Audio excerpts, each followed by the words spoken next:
Me and Sil, Daisy, have been friends since high school, 15 years ago. I started dating her brother, Dan, when we were all in college. Daisy married Matt sometime after I married Dan 10 years ago. Matt and Daisy wanted a baby and starting trying right after marriage, but they were having a lot of trouble. I am talking multiple failed IVFs, multiple late-term miscarriages, one of which was a stillbirth. The struggle went on for 7 years. I have helped her immensely through everything, financially and emotionally. Matt is unsympathetic sometimes. He behaves as if it's a batch of bad cookies and immediately guilts her into trying again. So, it always was up me and Dan to take care of her. Despite many talks from me and Dan, she remained married to him and kept trying again and again.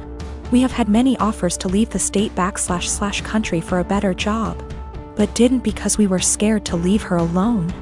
3 years ago, I got pregnant. We broke the news gently to Daisy one day. She got real quiet and then asked us to leave. Later, she sent me an email saying she doesn't want to see me or Dan anymore and that this is all too much. We tried to console her but didn't work, so gave her space. 2 weeks before I was supposed to give birth, Dan passed away in an accident. I don't have any family except for Dan and Daisy. Daisy refused to attend the funeral because she will have to see me the day before the funeral, and I called her and begged her to come. I didn't think that I would be able to go through that without her. She hung up on me and didn't attend the service.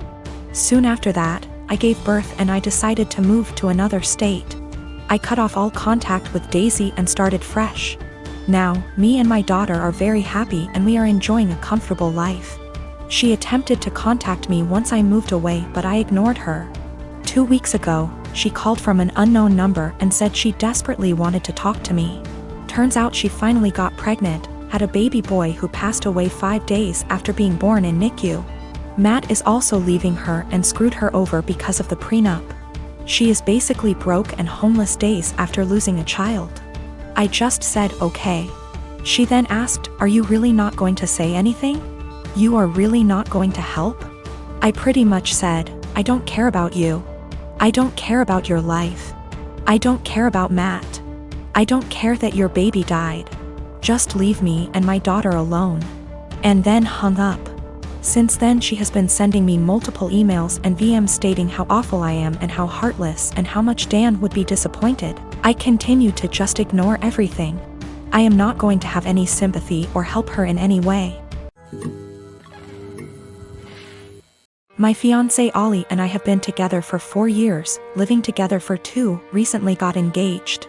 Our relationship has been great for the most part. One of the few things we disagree on is animals. I love animals and Ollie feels indifferent towards most animals. To give a little background about me, I've always been an animal lover.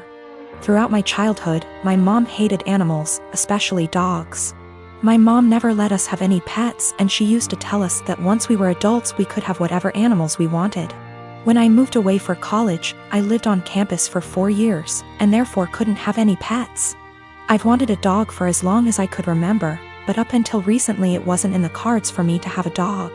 Ollie and I currently live in a not-so-pet-friendly city for renters. I always lived in apartments that never allowed pets, even with a pet deposit. When Ollie and I met, I told her about wanting to get a dog someday. Ollie told me that she doesn't like a lot of dogs, but would be open to the right dog. This was in the very beginning of us meeting.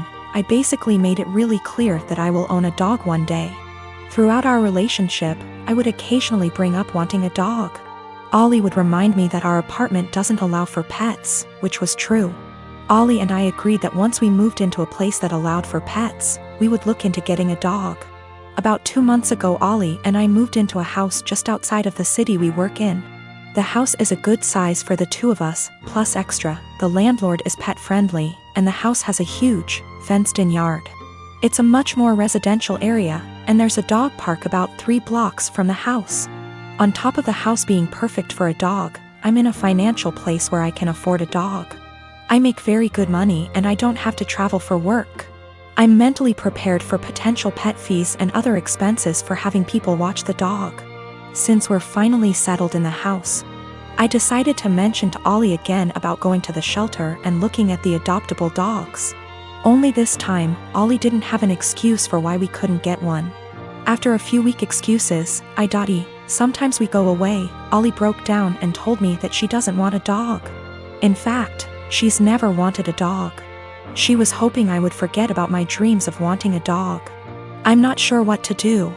I'm trying to reason with Ollie, but she said her answer will always be no to a dog. She just doesn't like them and doesn't want them. She basically gave me an ultimatum, either her or my potential dog. I'm feeling shitty about this, because I always made it clear to her that I was going to want a dog someday. I feel like she was banking on something unrealistic, and now she's putting me in a lousy spot. My boyfriend and I have been studying together at university, and while he is studying part-time, working part-time and engaging heavily in his amateur acting career, while I am studying full-time and working part-time, we share one subject at uni together. On top of this, he is trying to pick up another hobby while looking after his grandfather, who is in his final stages, in a nursing home. As you can imagine, for the past 6 months he has very little time to cut out of his week to spend with me.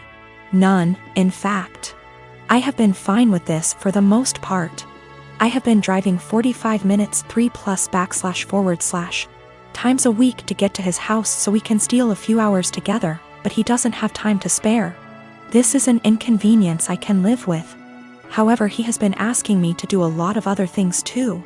He has frustrated me multiple times with demands that I visit his grandfather, who does not recognize me, for 2 hours, which turns into 4.5 hours, or help him with a family matter, which lasts 5 hours or so.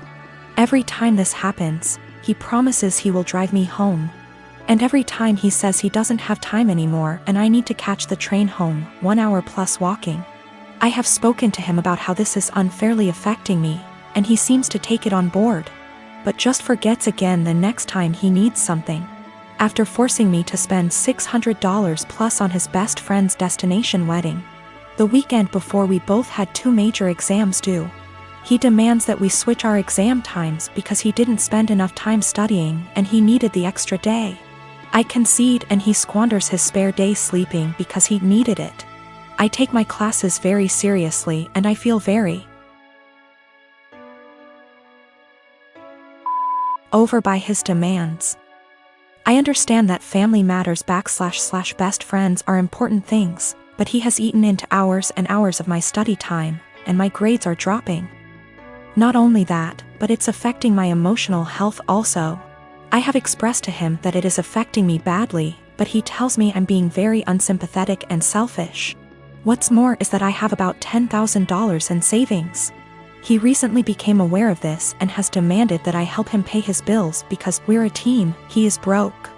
I helped him with a few, but drew the line after $500 because he is very irresponsible with money and there's only so much I can pour out before it seriously affects me. He is also demanding that I give him access to my bank account because we are in this together.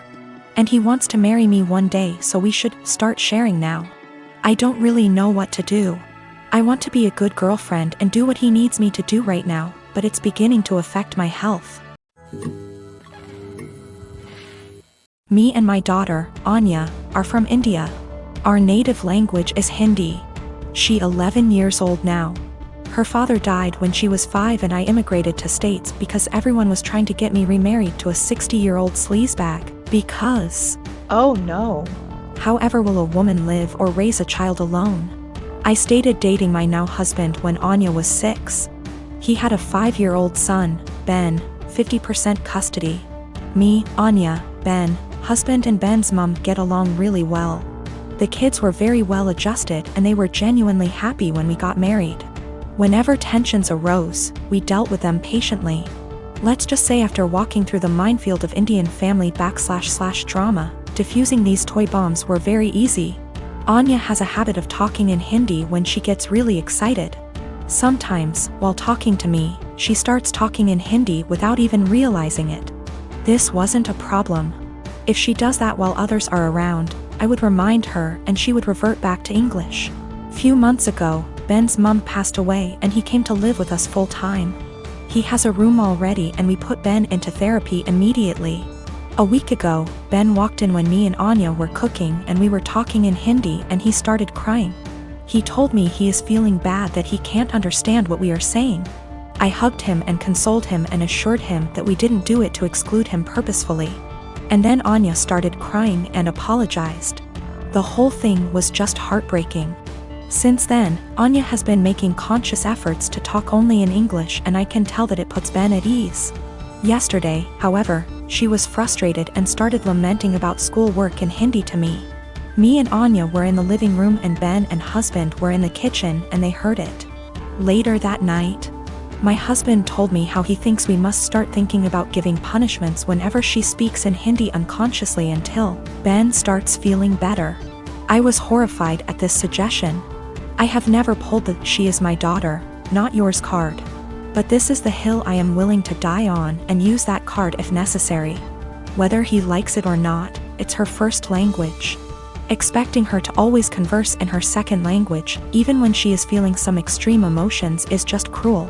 Especially after she is genuinely making an effort to make Ben feel more comfortable. It's almost like punishing for her heritage or for her being Indian. Of course, this is a huge point of conflict between me and my husband. I think it's unfair to do this to Anya, even temporarily. He thinks me and Anya are unnecessarily making feel Ben bad while he is mourning his mother, while we can try and prevent it. Both of us are conflicted here.